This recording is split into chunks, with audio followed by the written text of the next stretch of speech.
നമസ്കാരം. ഞാൻ NGR നമ്പൂതിരി.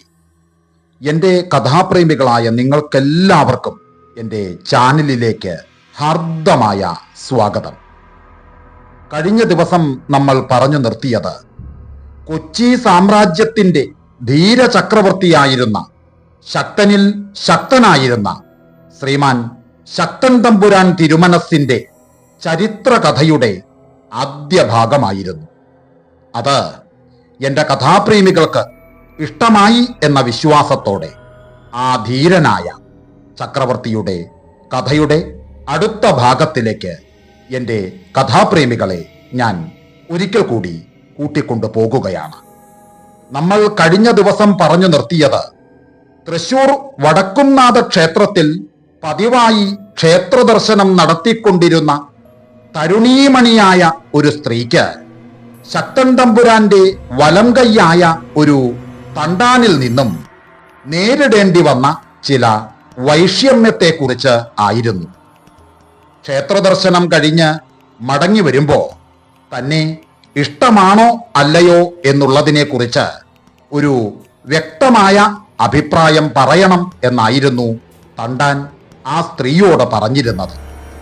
അതിനെക്കുറിച്ചോർത്ത് മനസ്സ് വിഷമിച്ച് ക്ഷേത്രദർശനം കഴിഞ്ഞ് തിരികെ ആ സ്ത്രീ മടങ്ങുമ്പോൾ ഈ വിവരം എന്തായാലും സത്യസന്ധമായി നീതി നിർവഹണം നടത്തുന്ന ശക്തൻ തമ്പുരാൻ തിരുമനസ്സിനെ മുഖം കാണിച്ച് ഈ വിവരം ഉണർത്തിക്കണമെന്ന് കരുതി സ്ത്രീ കൊട്ടാരത്തിന്റെ തിരുമുറ്റത്ത് ചെന്ന് നിന്നു എന്നു വരെയാണ് കഴിഞ്ഞ ഭാഗത്തിൽ ഞാൻ എൻ്റെ കഥാപ്രേമികളോട് പറഞ്ഞു നിർത്തിയത്. അങ്ങനെ ആ കൊട്ടാരത്തിന്റെ തിരുമുറ്റത്ത് ആകസ്മികമായി ഒരു സ്ത്രീ അവിടെ നിൽക്കുന്നത് കണ്ടപ്പോ എന്തിനാണ് ആ സ്ത്രീ അവിടെ വന്നു നിൽക്കുന്നത് എന്ന് തിരുമനസ്സുകൊണ്ട് കൽപ്പിച്ച് ഒരാളെ അയച്ചു ചോദിപ്പിച്ചു. ഉടനെ ആ സ്ത്രീ പറഞ്ഞു, എനിക്ക് ഒരു സങ്കടം തിരുമനസ്സിനെ അറിയിക്കാനാണ് എന്ന് പറഞ്ഞു. അത് കേട്ട ഉടനെ തിരുമനസ്സുകൊണ്ട് ആ അബലയെ തിരുമുൻപാകെ വരുത്തി നിന്റെ സങ്കടം എന്താണ് എന്ന് കൽപ്പിച്ചു ചോദിച്ചു. ഉടനെ സ്ത്രീ ആ സംഗതികളെല്ലാം വിശദമായി തിരുമനസ്സിനെ അറിയിച്ചു. വിവരങ്ങളെല്ലാം വിശദമായി ആ തിരുമനസ് കേട്ടറിഞ്ഞപ്പോ തിരുമനസ്സുകൊണ്ട് പറഞ്ഞു, അവൻ അങ്ങനെ ഒരാഗ്രഹമുണ്ടെങ്കിൽ അത് സാധിപ്പിച്ചു കൊടുക്കേണ്ടതാണ്. അതിനെന്താ ഇപ്പൊ ഇത്ര വിരോധം എന്ന് ചോദിച്ചു. അത് കേട്ടപ്പോ ആ സ്ത്രീ പറഞ്ഞു, അവിടുന്ന് ഇങ്ങനെയൊരു കൽപ്പന ഉണ്ടാകുന്നത് എനിക്ക് വലിയ സങ്കടമാണ് എന്ന് പറഞ്ഞു. അത് കേട്ടപ്പോ തിരുമനസ്സുകൊണ്ട് പറഞ്ഞു, ഏയ് ഇതിൽ ഇപ്പോ ഇത്ര സങ്കടപ്പെടാൻ എന്താ ഉള്ളത്? ഒന്നുമില്ല. അപ്പോ കാര്യം ഇന്ന് തന്നെ അങ്ങോട്ട് നടക്കട്ടെ. ജനസഞ്ചാരം നിന്നിട്ട് അവൻ ഇവിടെ വന്നാൽ മതി. ഒരു 10 നാഴിക രാവു ചെന്നതിന് ശേഷം അവൻ ഇവിടെ എത്തിക്കൊള്ളുന്നതിന് നീ പോണ വഴിക്ക് അവനോട് പറഞ്ഞേക്കണം. ആട്ടെ, നാ പൊയ്ക്കോ. ഇനി ഇവിടെ പ്രത്യേകിച്ച് നിന്നതുകൊണ്ട് നിനക്ക് യാതൊരു പ്രയോജനമൊന്നും ഇല്ല. എന്തായാലും നാം നിന്റെ കാര്യം അങ്ങട് തീർച്ചപ്പെടുത്തി കഴിഞ്ഞു എന്ന് പറഞ്ഞു. ഈ കൽപ്പന കേട്ടതോടുകൂടി ആ സ്ത്രീ അത്യന്തം വ്യസനാക്രാന്തയായി കരഞ്ഞും കൊണ്ട് അവിടെ നിന്ന് അങ്ങട് ഇറങ്ങിപ്പോവുകയും ചെയ്തു. സിംഹത്തിന്റെ അടുക്കൽ മാൻപേട എന്ന പോലെ വിറച്ചുകൊണ്ട് തണ്ടാന്റെ അടുക്കൽ അവൾ എത്തുകയും ചെയ്തു. ആ സമയത്ത് തണ്ടാൻ ചിരിച്ചുകൊണ്ട് ചോദിച്ചു, അപ്പോ എന്താ നിശ്ചയിച്ചത്? തീർച്ച പറയണം എന്ന് പറഞ്ഞു. അത് കേട്ടപ്പോ ആ സ്ത്രീ തിരുമനസ്സിലെ കൽപ്പന പ്രകാരമെല്ലാം സമ്മതിച്ചു പറഞ്ഞിട്ട് സ്വന്തം ഗൃഹത്തിലേക്ക് പോവുകയും ചെയ്തു. അങ്ങനെ അവൾ അവളുടെ ആ ഗൃഹത്തിൽ എത്തിയതിന്റെ ശേഷം വ്യസനം നിമിത്തം ജലപാനം പോലും കഴിക്കാതെ ആപത് നിവാരണാർത്ഥം ഭക്തിപൂർവം ഈശ്വരനെ തന്നെ ധ്യാനിക്കുകയും പ്രാർത്ഥിക്കുകയും ഒക്കെ ചെയ്തുകൊണ്ടിരുന്നു. ആ സമയത്ത് ആ സുന്ദരി സമ്മതിച്ചു പറഞ്ഞതുകൊണ്ട് തണ്ടാൻ സന്തോഷസാഗര വീജികളിൽ മുഴുകി നീന്തി തുടിച്ചുകൊണ്ട് തന്റെ വാസസ്ഥലത്തെത്തി പകലിന്റെ ആ ദുസ്സഹമായ ദൈർഘ്യത്തെ ശപിച്ചുകൊണ്ടിരുന്നു. ആ സമയത്ത് ശക്തൻ തമ്പുരാൻ തിരുമനസ്സുകൊണ്ട് യഥാകാലം നിത്യകർമാനുഷ്ഠാനാദികളും അത്താഴം അമൃതത്വം കഴിച്ചതിന്റെ ശേഷം വലിയ കപ്പിത്താനെ തിരുമുമ്പാകെ വരുത്തി. എന്നിട്ട് വലിയ കപ്പിത്താനോട് പറഞ്ഞു, ഇന്ന് ചില നേരം പോക്കുകളും ഒരു ദീപക്കാഴ്ചയുമൊക്കെ വേണമെന്ന് ഞാൻ നിശ്ചയിച്ചിട്ടുണ്ട്. അതിലേക്ക് കുറെ എണ്ണയും തിരുത്തുണിയും 4-5 പന്തവും കൊണ്ട് ചില പട്ടാളക്കാരോടുകൂടി 10 മണി കഴിയുമ്പോഴേക്കും എത്തണം. ഞാൻ ഇപ്പൊ തന്നെ പോവുകയാണ് എന്ന് അരുളി ചെയ്ത് കപ്പിത്താനെ അയച്ചിട്ട് 2-3 ഭൃത്യന്മാരോടുകൂടി ശക്തൻ തമ്പുരാൻ പുറത്തേക്ക് എഴുന്നള്ളി.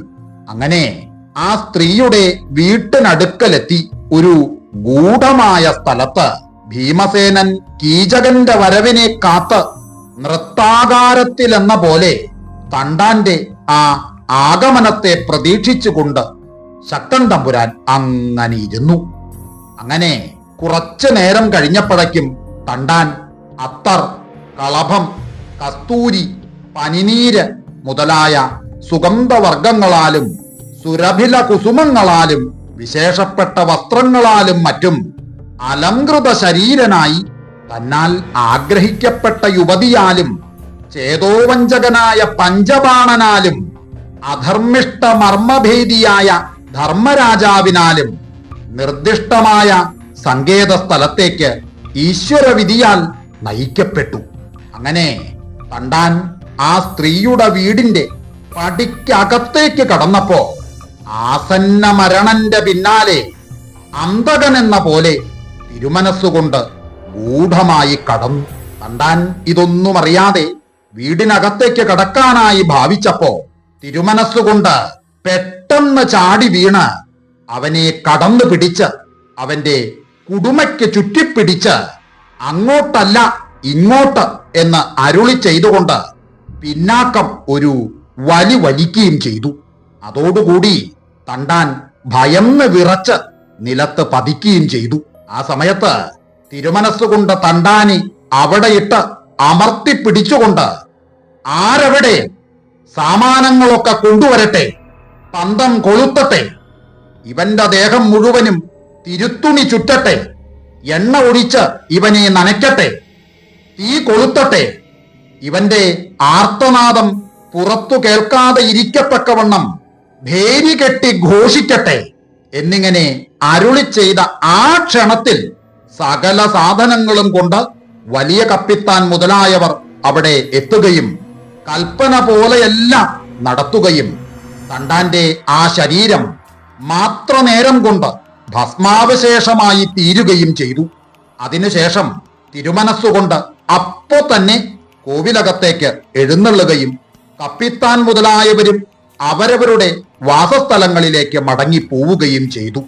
ആ സമയത്ത് പതിവ്രതയായ ആ തരുണീമണിക്ക് ഉണ്ടായ സന്തോഷം ചെറുതൊന്നുമല്ല എന്നുള്ളത് എന്റെ കഥാപ്രേമികൾക്ക് ഞാൻ പറയാതെ തന്നെ അറിയാവുന്നതാണല്ലോ. പിന്നീടൊരിക്കൽ ശക്തൻ തമ്പുരാൻ തിരുമനസ്സുകൊണ്ട് എറണാകുളത്ത് എഴുന്നള്ളി താമസിച്ചിരുന്നപ്പോ അവിടെ നിന്ന് 2-3 നമ്പൂതിരിമാര് തൃശവപ്പേരൂർക്കായി പുറപ്പെട്ടു. അവര് എറണാകുളത്ത് നിന്ന് വഞ്ചി കയറി കരൂപ്പാട് ഇറങ്ങി.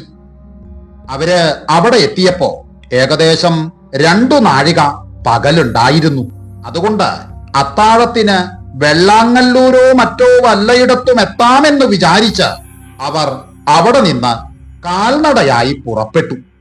അങ്ങനെ കുറച്ച് നടന്നതിന്റെ ശേഷം അവർ മാർഗമധ്യേ ഒരു സ്ഥലത്ത് മുറുക്കാനായിട്ട് അവിടെ അങ്ങോട്ട് ഇരുന്നു. അപ്പോഴേക്കും നേരം ഏകദേശം സന്ധ്യയായി തുടങ്ങി.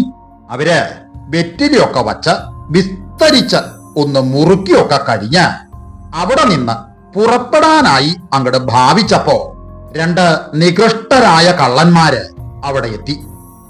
അവര് ആ നമ്പൂരിമാരോട് ചോദിച്ചു, ഹേയ് നമ്പൂരിശന്മാര് എങ്ങോട്ടാ പുറപ്പെടാനിരിക്കണത്? ഈ അസമയത്ത് സഞ്ചരിക്കാൻ നിങ്ങൾക്ക് ഭയമില്ലേ എന്ന് ചോദിച്ചു. അത് കേട്ടപ്പോ നമ്പൂരിമാര് പറഞ്ഞു, ഹേയ് ലവലേശമില്ല, ഇപ്പോ ശക്തൻ തമ്പുരാൻ തിരുമനസ്സിലെ കാലല്ലേ, ഇക്കാലത്ത് ആരെ ഭയക്കണം? ഇപ്പോ ആർക്കും എവിടെയും ഏത് സമയത്തും നിർഭയമായി സഞ്ചരിക്കാലോ എന്ന് പറഞ്ഞു. അത് കേട്ടപ്പോ ആ കള്ളന്മാര് പറഞ്ഞു, ഹേയ്, ശക്തൻ രാജാവിന്റെ ശക്തി കരൂപ്പാടന്നയ്ക്ക് വടക്കോട്ട് ഫലിക്കില്ല. ഇവിടെ ഞങ്ങളുടെ ശക്തിയെ നടക്കുള്ളൂ. സംശയം ഉണ്ടെങ്കിൽ കാണിച്ചു തരാം. നിങ്ങളുടെ കയ്യിലുള്ളതൊക്കെ ഇങ്ങോട്ട് തന്നേക്കുക. തന്നില്ലെങ്കിൽ കുത്തി കമഴ്ത്തിക്കളയും എന്ന് പറഞ്ഞ് അരയിൽ തിരികിയിരുന്ന ഉറയിൽ നിന്ന് കത്തി അവര് രണ്ടുപേരും ഊരിയെടുത്തു. അത് കണ്ടപ്പോ നമ്പൂരിമാര് ഭയപ്പെട്ട് അവരുടെ കയ്യിലുണ്ടായിരുന്ന മോതിരങ്ങളും പണമടിശീലകളുമെല്ലാം ആ കള്ളന്മാരുടെ മുമ്പിൽ അങ്ങോട്ട് വച്ചു കൊടുത്തു. കള്ളന്മാര് അതൊക്കെ എടുത്തോണ്ട് അവരുടെ വഴിക്ക് അങ്ങോട്ട് പോയി. നമ്പൂരിമാര് തിരിയെ കരൂപ്പാടന്നെ ചെന്ന് വഞ്ചി കയറി എറണാകുളത്തേക്ക് പുറപ്പെട്ടു. പിറ്റേ ദിവസം രാവിലെ നമ്പൂരിമാര് എറണാകുളത്തെത്തി. ശക്തൻ തിരുമനസ്സിലെ മുമ്പാകെ ചെന്ന് തലേ ദിവസം വഴിക്ക് വച്ചുണ്ടായ സംഗതികളെല്ലാം വിശദമായി അങ്ങട് അറിയിച്ചു. ഉടനെ തിരുമനസ്സുകൊണ്ട് വലിയ കപ്പിത്താനെ തിരുമുമ്പാകെ വരുത്തി. എന്നിട്ട് പറഞ്ഞു, ഈ നമ്പൂരിമാരുടെ പണവും പണ്ടങ്ങളും തട്ടിപ്പറച്ചു കൊണ്ടുപോയ കള്ളന്മാരെ പിടിച്ച് കളവ് മുതലുകളോടുകൂടി നാളെ രാവിലെ ഇവിടെ കൊണ്ടുവരണം. അതിന് ഇപ്പോ തന്നെ കരൂപ്പാടന്നയ്ക്ക് പുറപ്പെട്ടോളുക എന്നരുളി ചെയ്തു.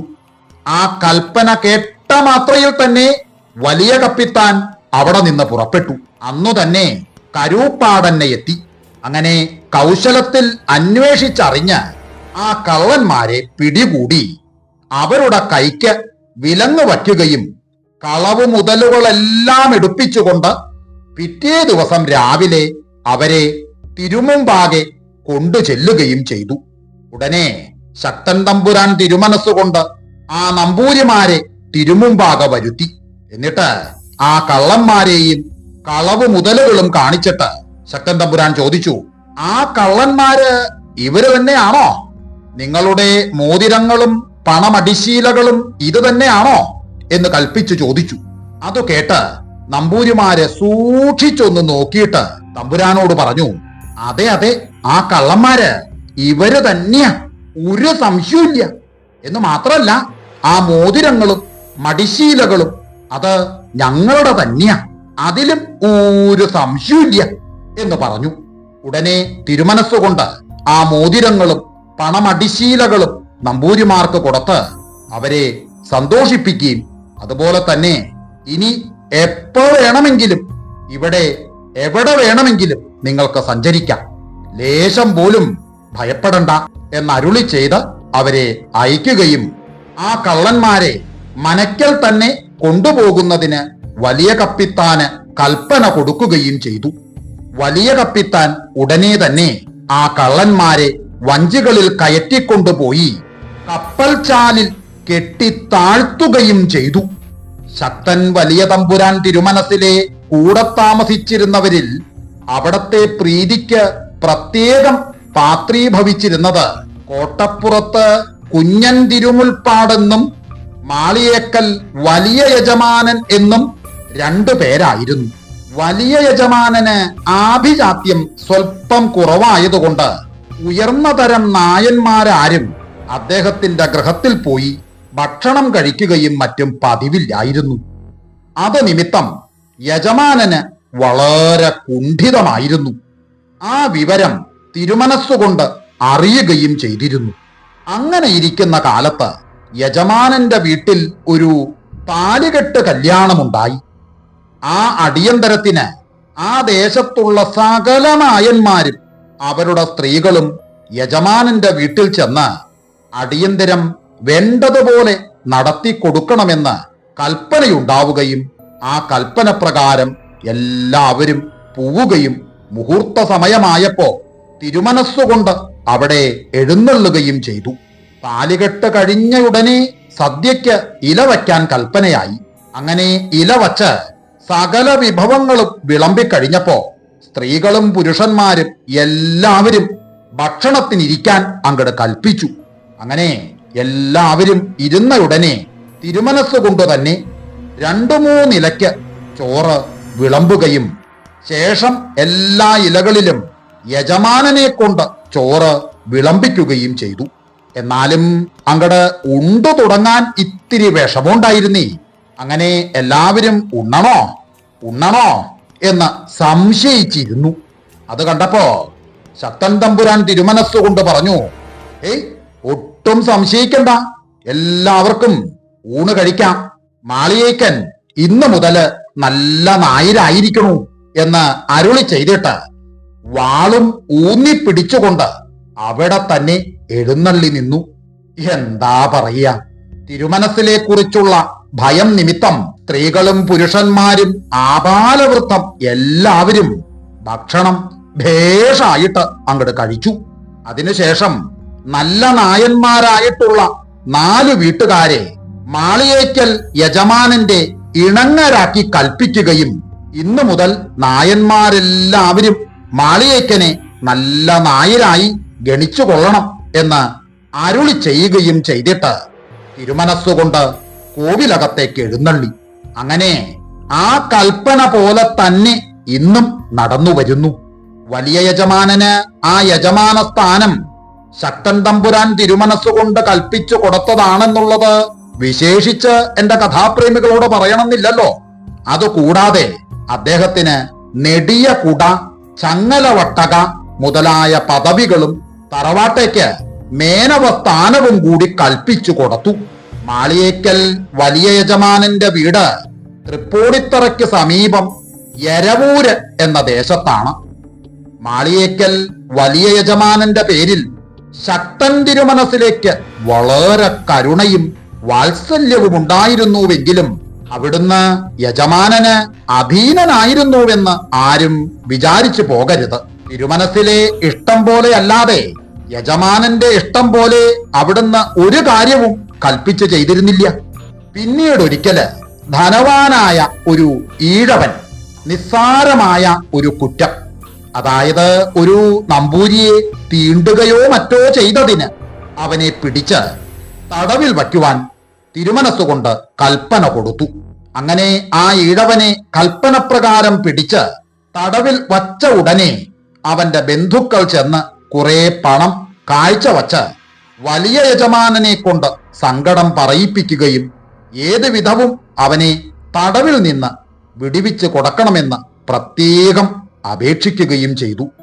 അത് കേട്ടപ്പോ വലിയ യജമാനൻ അവരോട് പറഞ്ഞു, ആട്ടെ, വല്ലതും കൗശലമുണ്ടാക്കാമോന്ന് നോക്കാം എന്ന് പറഞ്ഞ് യജമാനൻ ആ കാഴ്ചദ്രവ്യം സ്വീകരിച്ചുകൊണ്ട് അവരെ അയച്ചു. ഈ സംഗതി തിരുമനസ്സുകൊണ്ട് എങ്ങനെയോ ഉടൻ അറിയുകയും വലിയ കപ്പിത്താനെ തിരുമുൻപാകെ വരുത്തി തടവിലായിരിക്കുന്ന ആ ഈഴവനെ നാളെ മാളിയേക്കൻ എന്റെ അടുക്കൽ വരുന്ന സമയം വെടിവെച്ചു കൊന്നേക്കണം എന്ന് കൽപ്പിക്കുകയും ചെയ്തു. പക്ഷേ ഇതൊന്നും അറിയാതെ വലിയ യജമാനൻ പിറ്റേ ദിവസം രാവിലെ തമ്പുരാന്റെ തിരുമുൻപിലെത്തി. എന്നിട്ട് ആ ഈഴവനെ തടവിൽ നിന്ന് വിടുവിക്കേണ്ടുന്ന കാര്യത്തെപ്പറ്റി വലിയ യജമാനൻ തിരുമനസ്സിനെ അറിയിച്ചുകൊണ്ട് നിന്നപ്പോ ഒരു വെടിയുടെ ശബ്ദം കേട്ടിട്ട് തിരുമനസ്സുകൊണ്ട് അവിടെ പാറാവ് നിന്നിരുന്ന ശിപായിയോട് ചോദിച്ചു, എന്താ ആ കേട്ടത് എന്ന് കൽപ്പിച്ചു ചോദിച്ചു. അത് കേട്ട ഉടനെ ശിപായി പറഞ്ഞു, തമ്പുരാന്റെ ഇന്നലത്തെ ആ കൽപ്പന പ്രകാരം തടവിലാക്കിയിരുന്ന ആ ഈഴവനെ വലിയ കപ്പിത്താൻ യജമാനൻ വെടിവച്ചു കൊന്നു. ആ വെടിയുടെ ശബ്ദമാണ് എന്ന് തിരുമനസ്സിനെ അറിയിച്ചു. അത് കേട്ടപ്പോ തിരുമനസ് പറഞ്ഞു, ഓ അത് ശരി, അവനെ ഇന്ന് രാവിലെ വെടിവെച്ച് കൊല്ലുന്നതിന് നാം ഇന്നലെ തന്നെ ചട്ടം കെട്ടിയിട്ടുണ്ടായിരുന്നു അല്ലേ? പക്ഷേ അവനെ വിട്ടയക്കണമെന്ന് മാളിയേക്കന് അഭിപ്രായമുണ്ടായിരുന്നുവെങ്കിൽ അത് ഇന്നലെ എന്നോട് പറയായിരുന്നില്ലേ? എന്ന് അങ്ങനെ ചെയ്യായിരുന്നു. ഇനിയിപ്പോ അത് പറഞ്ഞതുകൊണ്ട് യാതൊരു പ്രയോജനമില്ലല്ലോ എന്നരുളി ചെയ്തു. അത് കേട്ട് വലിയ യജമാനൻ ഏറ്റവും കുണ്ഠിതത്തോടുകൂടി തിരുമുമ്പിൽ നിന്ന് പോവുകയും ചെയ്തു. ശക്തൻ തമ്പുരാൻ തിരുമനസ്സുകൊണ്ട് സേവകന്മാരുടെ ഇഷ്ടപ്രകാരം യാതൊന്നും പ്രവർത്തിച്ചിരുന്നില്ല എന്നുള്ളതിന് ദൃഷ്ടാന്തമായി ഇങ്ങനെ പല സംഗതികളും പറയാനുണ്ട്.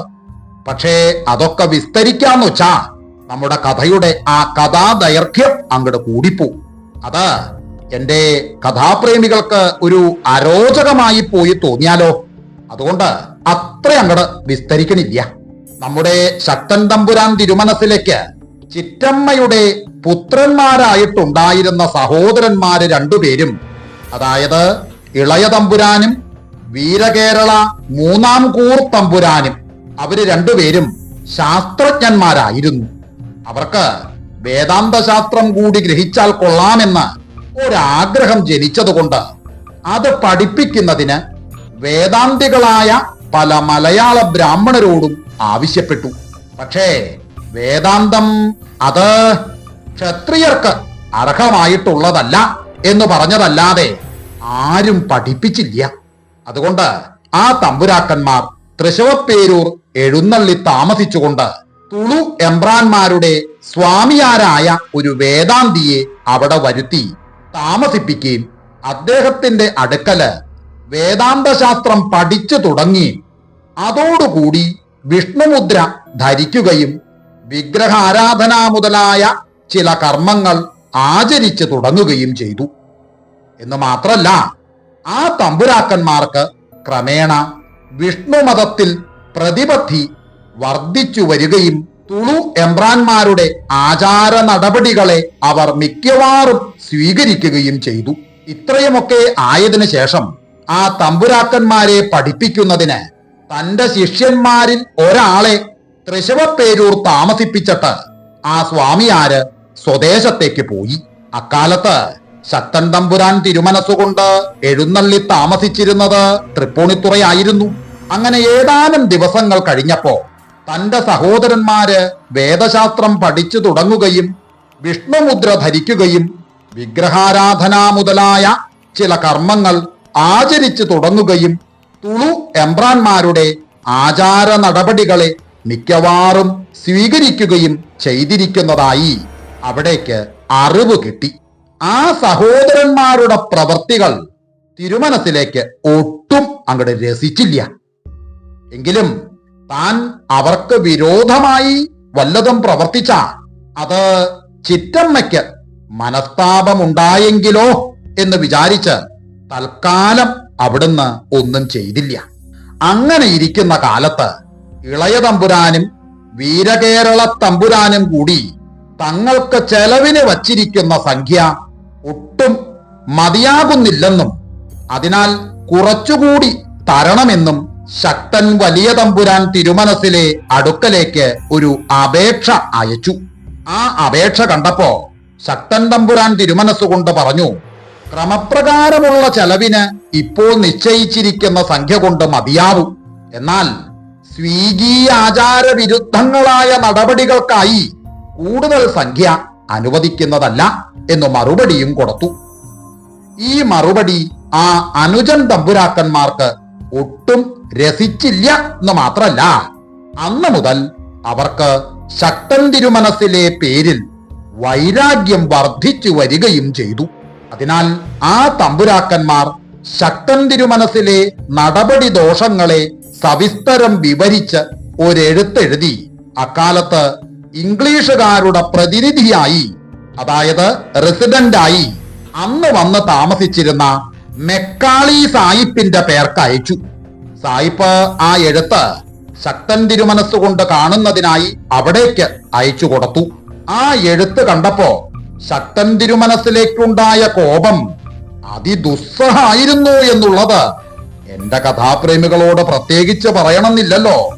ആ എഴുത്ത് കണ്ട ക്ഷണത്തിൽ തിരുമനസ്സുകൊണ്ട് ആ എഴുത്തും കൊണ്ട് ചിറ്റമ്മ തമ്പുരാട്ടിയുടെ തിരുമുമ്പാകെ എഴുന്നള്ളി. ശക്തൻ തമ്പുരാനെ കണ്ട നിമിഷം ചിറ്റമ്മ തമ്പുരാട്ടി ചോദിച്ചു, ഹേയ് കുഞ്ഞിപ്പിള്ള, ഈ മധ്യാഹ്ന സമയത്ത് ഇത്ര ബന്ധപ്പെട്ട് വന്നത് എന്തിനാ എന്ന് ചോദിച്ചു. അന്ന് വലിയ തമ്പുരാട്ടിയായിരുന്ന ചിറ്റമ്മ തമ്പുരാട്ടി ശക്തൻ തിരുമേനിയെ ഓമനപ്പേരായി കുഞ്ഞിപ്പിള്ള എന്നാണ് വിളിച്ചു വന്നിരുന്നത്. അത് കേട്ട ഉടനെ ശക്തൻ തിരുമനസ്സുകൊണ്ട് ചിറ്റമ്മ തമ്പുരാട്ടിയോട് പറഞ്ഞു, ഹേയ് വിശേഷിച്ചൊന്നുമില്ല, ചിറ്റമ്മയുടെ പുത്രന്മാരുടെ പ്രവർത്തികളെ കുറിച്ച് സ്വൽപ്പം തിരുമനസ്സറിയിക്കാനുണ്ട്. അതിനായിട്ടാണ് ഞാനിപ്പോ വന്നത്. അത് അവരെ കൂടി ഇവിടെ വരുത്തിയിട്ടാണ് നല്ലതെന്ന് തോന്നുന്നു എന്ന് തിരുമനസ്സറിയിച്ചു. ആ തമ്പുരാക്കന്മാർ അപ്പോൾ തൃപ്പൂണിത്തറ തന്നെ ഉണ്ടായിരുന്നത് കൊണ്ട് തമ്പുരാട്ടി ഉടനെ ആളയച്ച് അവരെ അവിടെ വരുത്തി. അപ്പോ ശക്തൻ തിരുമനസ്സുകൊണ്ട് ആ എഴുത്ത് വായിച്ച് കേൾപ്പിച്ചിട്ട്, ഇത് ചിറ്റമ്മയുടെ പ്രിയപുത്രന്മാരായ ഇവര് മെക്കാളി സായിപ്പിന്റെ പേർക്ക് അയച്ചിട്ട് ഞാൻ കാണാനായി അയാൾ എനിക്ക് അയച്ചു തന്നിട്ടുള്ളതാണ് എന്നരുളി ചെയ്തു. അത് കേട്ടപ്പോ തമ്പുരാട്ടി പറഞ്ഞു, അയ്യോ, ഇവരുടെ കാര്യമൊന്നും എന്നോട് പറയണ്ട. കുഞ്ഞിപ്പിള്ളയുടെ ഇഷ്ടം പോലെ എന്താന്ന് വെച്ചാൽ അങ്ങോട്ട് ചെയ്തോളൂ. എനിക്ക് അതിൽ യാതൊരു വിരോധവും ഇല്ല എന്നരുളി ചെയ്തു. അത് കേട്ടപ്പോ തിരുമനസ്സുകൊണ്ട് പറഞ്ഞു, ഇതിനൊക്കെ പകരം ചെയ്യാനും ഇവരെ നല്ല ശീലം പഠിപ്പിച്ച് മര്യാദയ്ക്ക് നടത്താനും എനിക്ക് അറിയാഞ്ഞിട്ടല്ല. ഞാൻ വല്ലതും പ്രവർത്തിച്ചാൽ അത് ചിറ്റമ്മയ്ക്ക് വ്യസനകരമായി തീരൂലോ എന്ന് മാത്രം വിചാരിച്ച് ഞാൻ ഇതുവരെ ക്ഷമിച്ചു പോന്നതാണ്. ഇവര് ഇനിയും ഇപ്രകാരം വല്ലതും പ്രവർത്തിച്ചാൽ അതിന്റെ ഫലം അപ്പോൾ അറിയാം എന്നരുളി ചെയ്തിട്ട് അവിടെ നിന്ന് എഴുന്നള്ളി. അത് കേട്ട ഉടനെ അനുജൻ തമ്പുരാക്കന്മാരും പേടിച്ച് വിറച്ചുകൊണ്ട് അവിടെ നിന്ന് എഴുന്നള്ളി. അതുപോലെ ഒരിക്കൽ ശക്തൻ തമ്പുരാൻ തിരുമനസ്സുകൊണ്ട് തൃശിവപ്പേരൂർ എഴുന്നള്ളി താമസിച്ചിരുന്നപ്പോ വടക്കുംനാഥ ക്ഷേത്രത്തിന്റെ 4 വശത്തും തേക്കുംകാട് നിറഞ്ഞിരിക്കുന്നതായും അതു നിമിത്തം അവിടെ കൂടി ഗതാഗതം ചെയ്യുന്നതിന് ജനങ്ങൾക്ക് വളരെ ഭയവും അസൗകര്യവും ഉള്ളതായിട്ടും കണ്ടപ്പോ ആ കാടെല്ലാം വെട്ടിമാറ്റിച്ച് ക്ഷേത്രത്തിന് ചുറ്റും വിസ്താരത്തിലായി പ്രദക്ഷിണ വഴി ഉണ്ടാക്കിക്കണമെന്ന് നിശ്ചയിച്ചു. അങ്ങനെ ഒരു ദിവസം തിരുമനസ്സുകൊണ്ടുകൂടി എഴുന്നള്ളി നിന്ന് കാട് വെട്ടിച്ചു തുടങ്ങിയപ്പോ പാറമേൽക്കാവ് എന്ന് പ്രസിദ്ധമായ അവിടെയുള്ള ഭഗവതി ക്ഷേത്രത്തിലെ വെളിച്ചപ്പാട് വാളും ചിലമ്പും ധരിച്ച് തുള്ളിക്കൊണ്ട് തിരുമുമ്പാകെ ചെന്ന് പറഞ്ഞു, ഇതെന്റെ അച്ഛന്റെ ജടയാണ്. ഇതിങ്ങനെ വെട്ടിക്കളയാൻ പാടില്ല എന്ന് കോപഭാവത്തോടുകൂടി പറഞ്ഞു. അത് കേട്ടപ്പോ തിരുമനസ്സുകൊണ്ട് പറഞ്ഞു, ഞാൻ ഇതൊക്കെ വെട്ടിക്കളയിച്ച് ഇവിടെ വെടുപ്പും വൃത്തിയും വരുത്തി ഇടിക്കാനാണ് നിശ്ചയിച്ചിരിക്കുന്നത്. അനാവശ്യമായി എന്റെ മുമ്പിൽ വന്നു നിന്ന് ഒന്നും പറയാതെ പോയിക്കോളുക, അതാണ് നല്ലത്. ടിപ്പു സുൽത്താൻ വന്ന് ക്ഷേത്രത്തിൽ കടന്ന് വടക്കുംനാഥന്റെ ബിംബം ഇളക്കി പറച്ച് പുറത്തു കളഞ്ഞപ്പോ നീയും നിന്റെ അച്ഛനും എവിടെ പോയിരുന്നു എന്ന് ശക്തൻ തമ്പുരാൻ അരുളി ചെയ്തു. ഇത് കേട്ടപ്പോ വെളിച്ചപ്പാടിന് കോപം കുറച്ചുകൂടി അങ്ങോട്ട് വർദ്ധിച്ചു. തുള്ളല് ഒന്നും കൂടി കടുത്തു. ആഹാ ആഹാ ഉണ്ണി എന്നോട് കളിക്കണ്ട, ഇതിന്റെ അനുഭവം ഞാൻ കാണിച്ചു തരാം എന്ന് പറഞ്ഞുകൊണ്ട് അയാളുടെ തല വെട്ടിപ്പൊളിക്കാൻ തുടങ്ങി. പക്ഷേ വെളിച്ചപ്പാടിന്റെ വാളിന് മൂർച്ചയില്ലാതിരുന്നത് കൊണ്ട് തല നല്ലതുപോലെ മുറിഞ്ഞില്ല. അത് കണ്ടപ്പോ തിരുമനസ്സുകൊണ്ട് പറഞ്ഞു, നീ വിചാരിച്ചാൽ നമ്മോട് എന്ത് ചെയ്യാൻ കഴിയും? ആ വാളിന് മൂർച്ചയില്ലെങ്കിൽ മൂർച്ചയുള്ള വാൾ എന്റെ കയ്യിലുണ്ട്, ഇതായിരിക്കും നല്ലത് എന്നരുളി ചെയ്തിട്ട് തിരുമനസ്സിലെ ആ തൃക്കൈയിലിരുന്ന പള്ളിവാള് തിരുമനസ്സുകൊണ്ട് തന്നെ വെളിച്ചപ്പാടിന്റെ ശിരസിൽ വച്ച് ചിലമ്പുകൊണ്ട് മുട്ടി മുട്ടി ഇറക്കി.